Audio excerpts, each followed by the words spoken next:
So as I mentioned earlier, we are doing a non-spoiler review of Ant-Man and the Wasp: Quantumania. Are you ready for this non-spoiler review, Matthew? Sure. Okay, so at first I was going to do a spoiler review of this movie, but I figured that maybe a lot of people are not going to rush to watch this because the Rotten Tomato score is not that high. I think it's in the 40s or Yes. 50s. 46, I think. 48. And yeah, and then all the Ant-Man movies, I mean, they haven't opened huge, right? So they haven't had like huge numbers. So I decided to just do a non-spoiler review. And remember that, Matthew, non-spoiler review. For sure. And I have to tell that myself because sometimes I kind of forget and start saying things. All right, so let's go back here. So we have the non-spoiler review of Ant-Man and the Wasp: Quantumania. So what I usually like to do is go into the positives of the film, right? So Matthew, just from the top of your head, do you have any positives for this movie so far? King the Conqueror is... King the Conqueror. So you see the picture of him right there. Is that why you said that? No, I didn't even look at it. Okay. So King the Conqueror, who is played by Jonathan Majors, and yes, he is definitely one of the positives, one of the pros of this movie.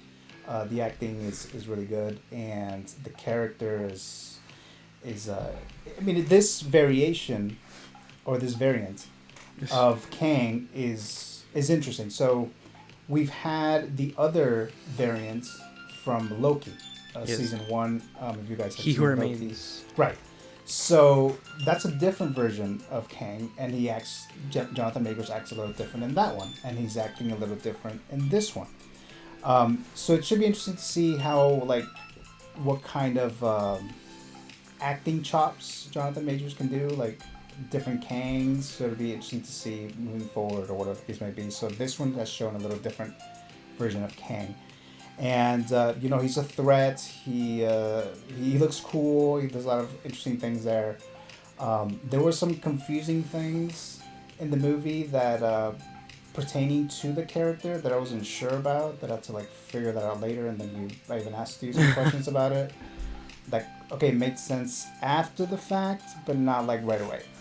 So that's Kang the Conqueror. That's a pro thing, a positive thing. Matthew, any other thoughts you want to say about Kang the Conqueror without getting into spoilers? Well, I like how they established how powerful he is in this movie universe. I know that supposedly the quantum realm is supposed to like hold him back in a way, and he but I do like how they portrayed him. I think it was extremely comic accurate, especially his outfit with the blue lights with this on his face. I mean, cool. he looks like the character. The actor's obviously portraying a good villain there, so that was definitely a huge positive there.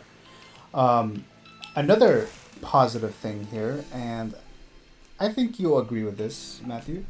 MODOK. That's right? Yes. Okay. MODOK. So MODOK could really look really bad, really silly, really bad. Yes. In any other kind of movie. The fact that they put him in this works perfectly because he's in the quantum realm. It makes sense. As far as to who MODOK is, that's a spoiler thing, so we'll stay away from that. But I like seeing MODOK throughout the movie. Every time he's in there, I always try to like not laugh because he's kind of like funny looking, and he's just... It's very uncanny. Yeah, so he's very fun to watch. Everything is on, like he's on screen. So I did like that. Let's see here. So Banana Penguin 64 says, "I'm so glad they are trying comic accurate suits." Yeah. Yeah, agreed. Yeah, so Kang the Conqueror looks just like the comic. No spoilers here. So MODOK was like a fun character there. I like seeing him all the time. And then Matthew, you liked him too as well, right? For the most part. All right. So then the other thing here is Michelle Pfeiffer. Her character in this movie, she was actually, not that she wasn't good in the other movies, but she was actually very, very good in this role. She has a much bigger role in this, and she's significant in it. And she does even more stuff than even the Wasp. So like, the Wasp is part of the movie, or it's in the title, Ant-Man and the Wasp, but Michelle Pfeiffer's character is actually more significant, at least I think so. I mean, she's technically the Wasp, so. Yeah. But yeah, this is definitely a positive thing. Your thoughts on Michelle Pfeiffer's character here, Matthew? I like the depth they added to her character with the whole quantum realm thing. 'Cause, supposedly there was nothing down there, but as you can see, there is plenty. But yeah, I think they really did a good job on like building on her already established character, which wasn't really too much from the previous 2 Ant-Man movies. So she definitely was a pro, like you said. Okay, so so that's the difference. Some of the positive things there. We have Banana Penguin 64. So it's more like Ant-Man and the old Wasp. Quantumania. Damn. Straight up like that, huh? Yes. So that's positive things. Are there any other positive things that you have, Matthew? I don't think I have any other positives. Oh my god. I liked how Star Wars the first half of the film was. Yeah. It has its pros and cons, its positives and its negatives when it comes to the sci-fi Star Wars-y stuff of things. Yes. I wouldn't say it's a positive for me, but for you, that worked for you, Matthew? Yeah, it reminded me like of Dune, where like you meet these characters who obviously have like these customs already, and you're kind of just like introduced. You're just like thrown in. You're not really like force fed anything. So a lot of the scenes, like the world and the quantum realm, reminded me more of what's the name of that town in Star Wars? Canterbury, I think. Canterbury. Oh, from The Last Jedi. Yeah. So there's some things going on in that movie that reminded me of what the quantum realm looks like. So just so you know that. So again, this is a non-spoiler review of Ant-Man and the Wasp: Quantumania, and I see a lot of you guys are coming back here, so thank you for that. So we have Ivan's asking the question: how was the pacing of the movie? The pacing was fine from the second and the third act. Yeah, the first act was everywhere. The first act was kind of all over the place, and it kind of like dragged a little bit. But the second and the third act, the pacing was much better than the first. Yes. Although there was some issues that I had with the third act. Do you have any other positives before we get into the negatives? I don't think I do. Okay. So I have little notes here, right here. So we're getting into the negatives. So the negatives of Ant-Man and the Wasp: Quantumania is kind of what we're already talking about. The quantum realm. There's a fantasticalness overload is what I want to call it here. Like there's too much stuff going on. There's too many like creatures and sci-fi fantasy stuff that kind of didn't really work for me for an Ant-Man movie, which kind of leads to another thing about the negatives. Ant-Man seemed out of place for this like Avenger threat level like film. Yes. So he just seemed kind of out of place. So that kind of didn't really work for me. There's a lot of scenes in this movie a lot of like fighting scenes that when we see like a big movie, like a big blockbuster movie, and we get to the third act, we get to this whole thing about the minions. They're fighting the good guys, and there's like a long scene of everyone fighting, and then the good guys' friends, and the good guys are fighting, and the little goons or whatever you want to call them, whatever you call them. Yeah. We get the typical third act when it comes to that kind of scene, and we've seen that a lot. So that's kind of a negative thing there. I won't go into the details as to what happens, but yeah, it just kind of was like we've seen this before, so there's that. Any other negatives that you have, Matthew? Yeah, the third act was very. I want to say it was very Rise of Skywalker, Yeah. in a way, with just like. That's not a good thing, right? No. Okay, not a good thing. Another thing here we have the Cassie character, Scott Lang's daughter. Wasn't a big fan. Definitely Matthew, did you like Cassie? No, her acting was. You like the acting? No, her acting was. Wow. Questionable. Okay. She like said dad. I want to say like, I think it was like 60% of the words she said dad. Just dad and dad all over the time, all over the place. And I want to save people. Oh, okay. Another negative thing here is the story. It just wasn't as intriguing. It wasn't as interesting, even though there's a bunch of stuff going on in it, a bunch of sci-fi and special effects, and it looks really nice and everything. Looks cool. But the story itself was just whatever. For a so-and-so Avengers threat level type of film, it was kind of basic, if you know what I mean.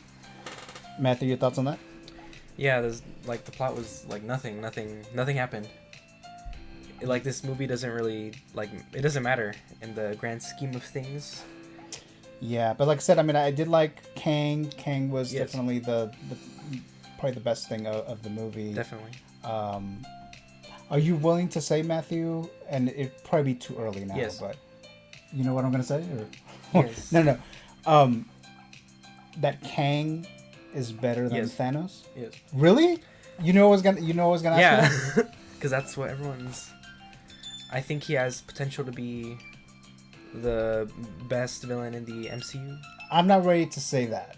I still think Thanos is more of a, not necessarily a bigger threat, but Better I think it was written. just a better villain. I think maybe they just established him better. Because Yeah, the the MCU build-up. was better, the earlier phases.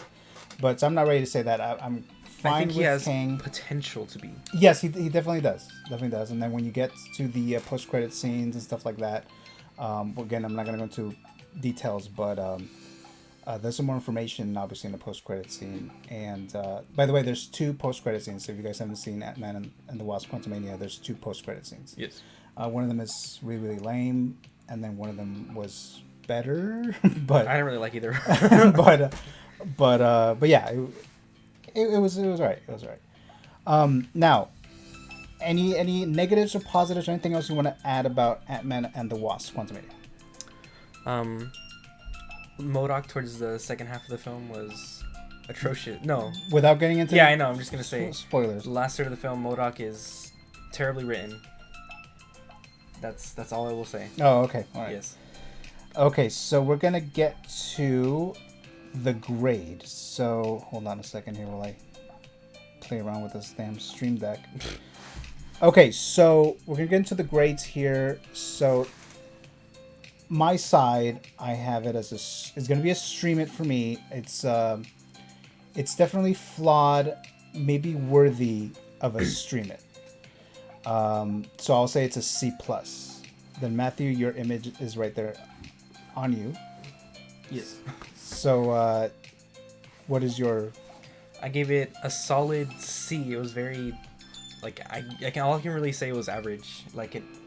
Mediocre? Like, yeah, there was a lot of things I really liked, and there was a lot of things I really disliked. So I just think it averages down to average. All right. Ivan again asks here, how was the humor compared to the first 2? I feel like the humor was better, or the comedy was better in the first Ant-Man. Yes. And maybe the second one. Thanks to Michael Pena. Right. Michael Pena is definitely added the humor, more of the comedy stuff in the first and the second Ant-Man. Michael Pena is not in this one. He's not in the cast. He's just not. Yeah, mostly he's not because he would anywhere. have like died in like. Yeah, I mean, it wouldn't make any sense because, like I said, Ant-Man, this new Ant-Man movie is really, really different, very separate from the other Ant-Man movies. So there was some comedy and stuff in this one that was done well. Some of it was pretty good, especially some of the MODOK stuff. Yeah, was kind of funny, which I liked anyway. And there's a lot of people who were like laughing throughout and stuff. Yeah, every time he appeared on screen, someone. Yeah, that too. Everything he appeared on screen, people were like laughing. I was laughing sometimes when he showed up and he'll say a line, and he just looks hilarious. That's all I can say.